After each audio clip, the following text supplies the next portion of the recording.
So in this movie, we're going to take a look at Excel's Solver. Solver is an add-in that was developed by a company called Frontline Systems, for which there's a premium version available that allows you to establish up to 2,000 input variables.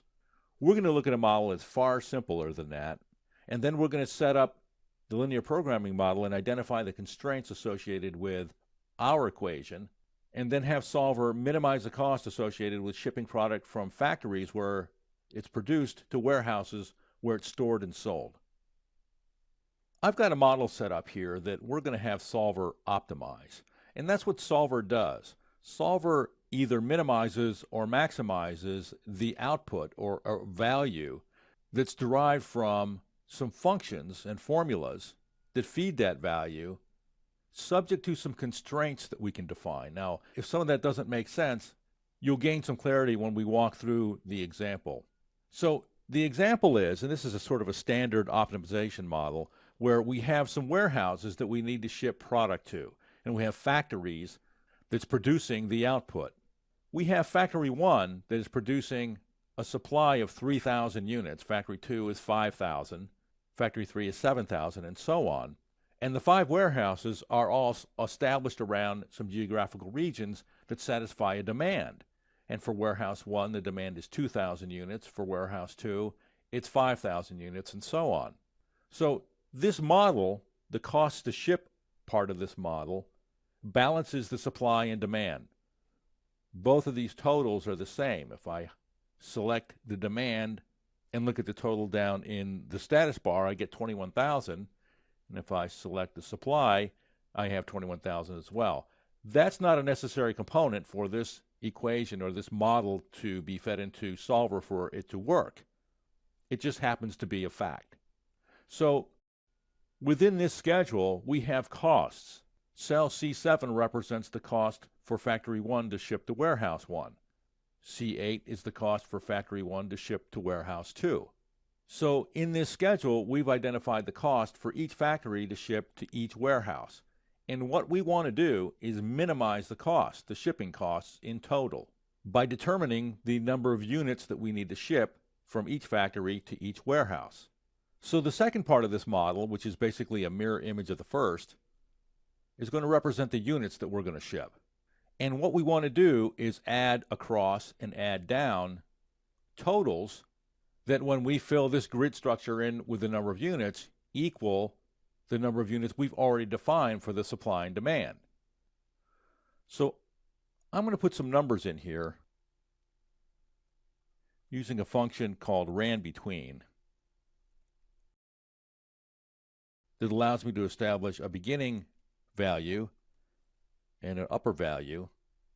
Control Enter, and I've populated all of those cells with some random numbers just to make the point of what it is that we're trying to do. So if these values, which represent the units that are shipped, actually optimized our shipping cost by minimizing the shipping cost while satisfying the constraints for the supply and demand, when I auto sum, and of course these random numbers are not going to do what I just described, but if they did, this number would be equal to 2,000, this number would be equal to 5,000, this number would be equal to 4,000, and so on. So the units that we ultimately ship to warehouse 1 should equal 2,000. The units shipped to warehouse 2 should equal 5,000. And the units shipped out of factory 1 should equal 3,000, and that's here. So we are ultimately going to want Solver to change these values so that our shipping cost is minimized. And how do we easily calculate the total shipping cost? Well, you can use the SumProduct function, which will be the easiest way to do it. SumProduct takes an array and multiplies it by the corresponding value in another defined array. So when I hit Enter, I get a total cost of $9,785.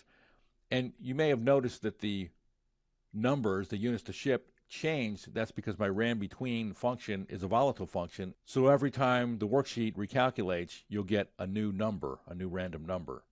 So I have my structure, and I'm going to delete my ranBetween function. So now we have our model set up, and there's one more thing I'm going to do. I'm going to make the formatting for that cell money, because that's what it is dollars.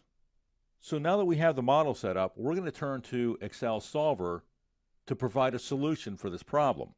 I'm going to first select the Data tab and then go backstage to the Options, Excel Options, left-click Add-in, left-click Go for Manage Excel Add-ins, and then left-click Solver. And we'll see this be added to the Data tab in an analysis group, which includes now only Solver. When I left-click Solver, the Solver Parameters dialog box opens up, and we're going to start to define this equation for Solver to solve for us. So the objective function is that we want to have the value that's calculated for cell C24, which is the total shipping cost, to be minimized.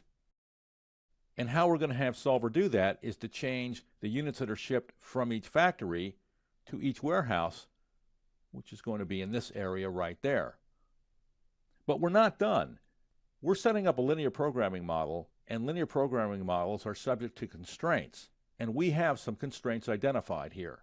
We've determined the supply in terms of output for each factory, and we've determined the demand in terms of demand for each warehouse. So to add constraints to this linear programming model, we're going to left-click Add. I'm going to slide over a little bit now. We want the value in C22 to equal the value that's in C12, because that is the total amount of output from factory 1, and we know that that's limited to 3,000 units. So I'm going to add another constraint for the output for factory 2, add another constraint for the output for factory 3,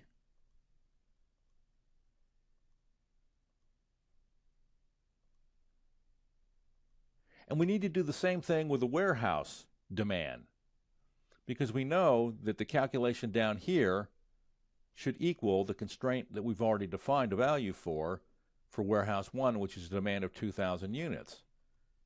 For warehouse 2, we have a demand of 5,000 units, and so on.